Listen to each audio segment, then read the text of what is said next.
Officials say at least 35 people have been killed in Rafah following Israeli airstrikes, which struck a centre for displaced people yesterday.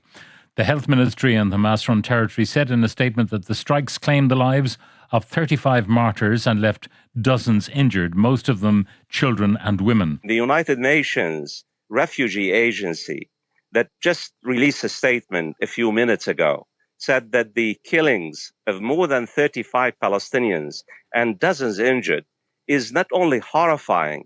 Israel has turned Gaza into a hellish place. I mean, this is just brutish attacks on displaced civilians in tents in Rafah.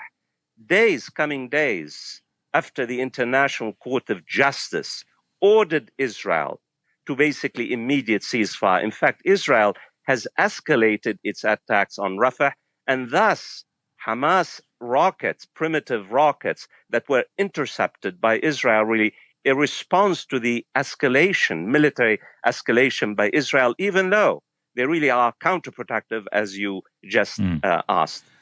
One of the issues at stake here is the survival of credible international institutions like the International Court of Justice and the International Criminal Court, and indeed the United Nations itself.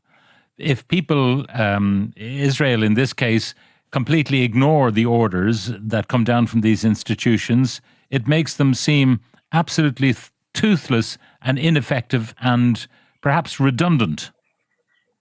You know, Pat, I teach international relations. I teach international institutions, the rules-based international liberal order. I bet you if you ask your listeners about what has happened, they would laugh at our questions, we so-called opinion makers.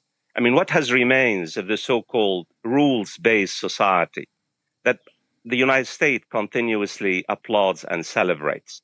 I mean, the EU foreign policy chief just a minute ago, Borrell, he said that the Western world has to choose between international institutions, the United Nations, the Security Council, the International Criminal Court, the International Court of Justice, and basically supporting Israel.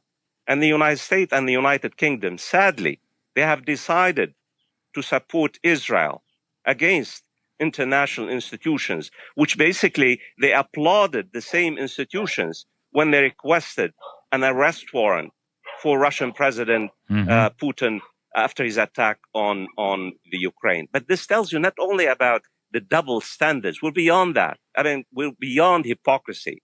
I think what the United States and the United Kingdom have done, they have really become a global pariah in the international system, and everyone loses. We all lose in the process, not just the West, but the international community, the right to protect, humanitarian protection, and on and on and on.